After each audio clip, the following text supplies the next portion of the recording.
ಎಲ್ರಿಗೂ ನಮಸ್ಕಾರ. ಇವತ್ತಿನ ದಿವಸ ನಾವು ಹಿತೋಪದೇಶ ಎನ್ನುವಂತಹ ಗ್ರಂಥದಿಂದ ಒಂದು ಶ್ಲೋಕವನ್ನು ಆಯ್ದುಕೊಂಡಿದ್ದೇವೆ. ಅದನ್ನು ಇವತ್ತು ನಾವು ಪ್ರಸ್ತುತಪಡಿಸ್ತಾ ಇದ್ದೇವೆ. ಅನಾಹುತೋ ವಿಷೇದ್ಯಸ್ತು ಅಪೃಷ್ಠೋ ಬಹುಭಾಷತೆ ಆತ್ಮಾನಂ ಮನ್ಯತೆ ಪ್ರೀತಂ ಭೂಪಾಲಸ್ಯ ಸದುರ್ಮತಿಃ.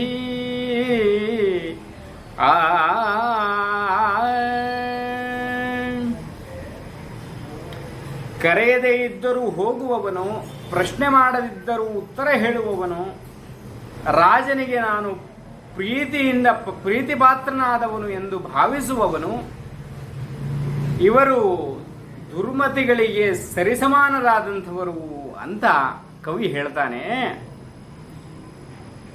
ಏನಂದ್ರೆ, ಕರೆಯದೇ ಇದ್ದರೂ ಹೋಗುವವನು, ಯಾವುದೇ ಒಂದು ಶುಭ ಸಮಾರಂಭಗಳಿಗೆ ಆಹ್ವಾನ ಇಲ್ಲದೆ ನಾವು ಹೋಗಬಾರದು. ಆಹ್ವಾನ ಇಲ್ಲದೆ ಹೋಗುವಂಥವರು ದುರ್ಮತಿಗಳಿಗೆ ಸಮಾನರಾದಂಥವರು ಅಂತ ಹೇಳ್ತಾನೆ. ಆಮೇಲೆ ಪ್ರಶ್ನೆಯನ್ನು ಕೇಳದೇ ಇದ್ರೂ ಸಹಿತ ಉತ್ತರವನ್ನು ಹೇಳುವಂತಹದ್ದು.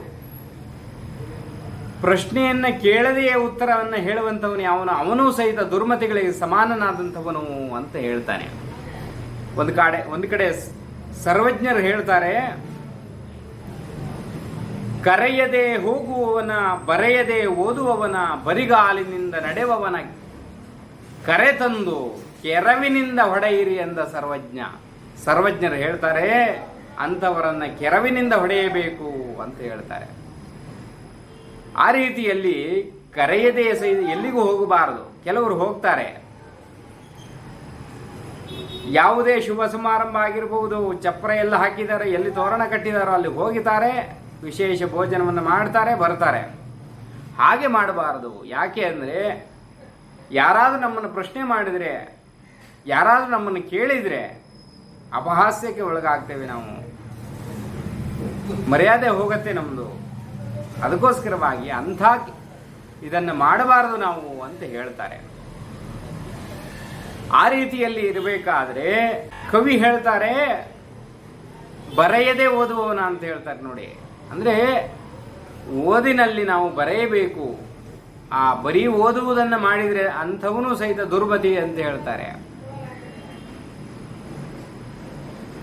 ಆಮೇಲೆ ರಾಜನಿಗೆ ನಾನು ತುಂಬ ಪ್ರೀತಿ ಪಾತ್ರನು ಅಂತ ಅಂದುಕೊಳ್ಳೋವನು.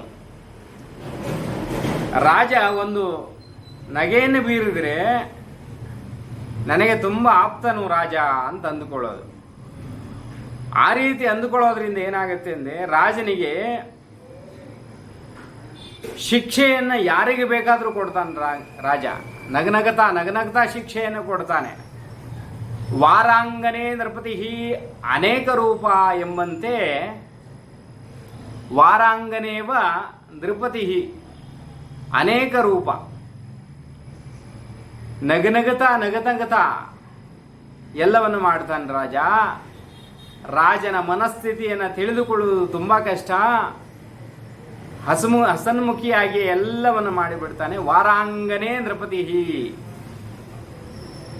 ಒಬ್ಬ ವೇಶ್ಯೆಯ ಮನಸ್ಸನ್ನು ಅರ್ಥ ಮಾಡಿಕೊಳ್ಳುವುದು, ಒಬ್ಬ ರಾಜನ ಮನಸ್ಸನ್ನು ಅರ್ಥ ಮಾಡಿಕೊಳ್ಳುವುದು ಎರಡೂ ಒಂದೇ ಅಂತ ಹೇಳ್ತಾನೆ ಕವಿ.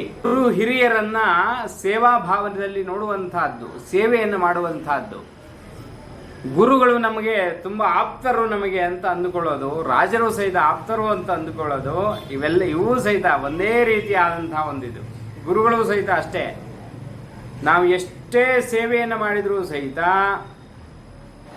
ನಮ್ಮಲ್ಲಿರುವಂತಹ ದುರ್ಗುಣಗಳನ್ನು ಅವರು ಓಡಿಸಲಿಕ್ಕೋಸ್ಕರವಾಗಿ ಕಠಿಣವಾದ ಶಿಕ್ಷೆಯನ್ನು ನಮಗೆ ಕೊಟ್ಟೇ ಕೊಡ್ತಾರೆ, ಸರಿಯಾದ ಗುರುಗಳು.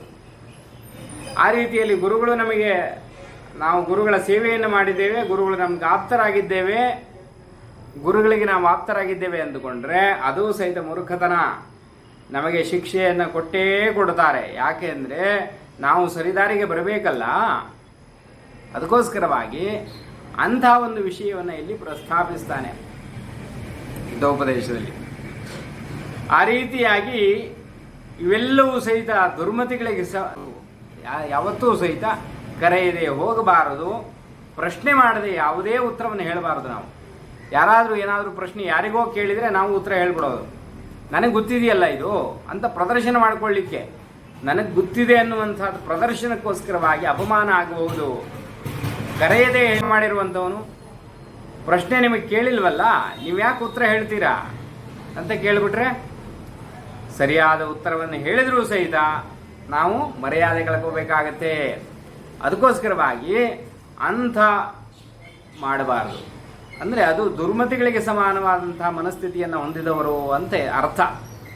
ಅದಕ್ಕೋಸ್ಕರವಾಗಿ ಹಿತವಾದಂತಹ ನುಡಿಯನ್ನು ಕವಿ ಹೇಳ್ತಾನೆ ಅನ್ನುವುದಾಗಿ ಹೇಳಿ ಇಲ್ಲಿಗೆ ಸಮಾಪ್ತಿ ಮಾಡ್ತೇನೆ. ನಮಸ್ಕಾರ.